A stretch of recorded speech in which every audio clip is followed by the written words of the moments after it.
அண்டம் முழுதும் ஒன்றினுள் அடக்கம். அதுவே ஆனைமுகமெனும் ஓங்கார விளக்கம்.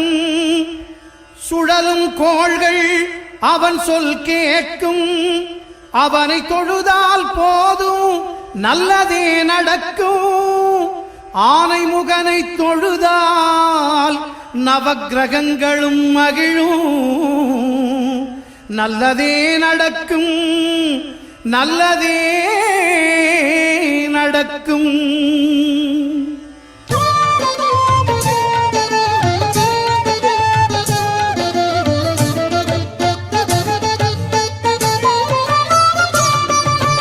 ஒன்பது கோளும் ஒன்றாய் காண அங்கு கற்பகம் என்னும் கடவுளின் மெய்யில். ஒன்பது கோளும் ஒன்றாய் காண அங்கு கற்பகம் என்னும் கடவுளின் மெய்யில். சூரியன் முதலாய் 9 கிரகமும் பலவித குணங்களை கொண்டிருக்கும். எங்கள் கற்பக தருவில் அவை வரும்போது ஒன்றாய் சேர்ந்து பலனளிக்கும்.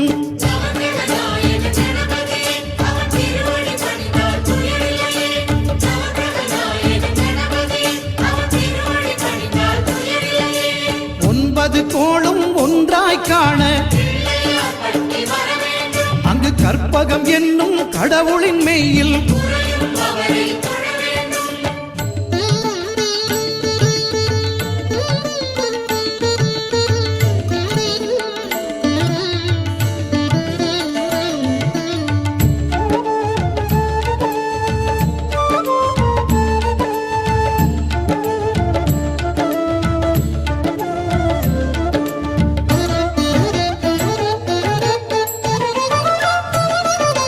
சூரிய பகவான் ஒளிமுகம் காண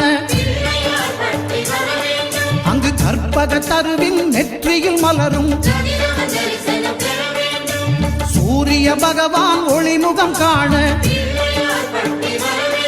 அங்கு கற்பக தருவின் நெற்றியில் மலரும்.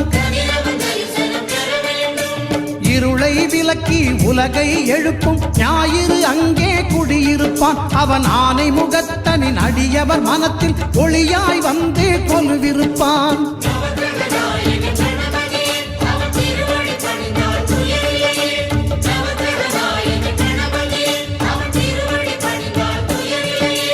ஒன்பது கோளும் ஒன்றாய் காண அங்கு கற்பகம் என்னும் கடவுளின் மெய்யில்.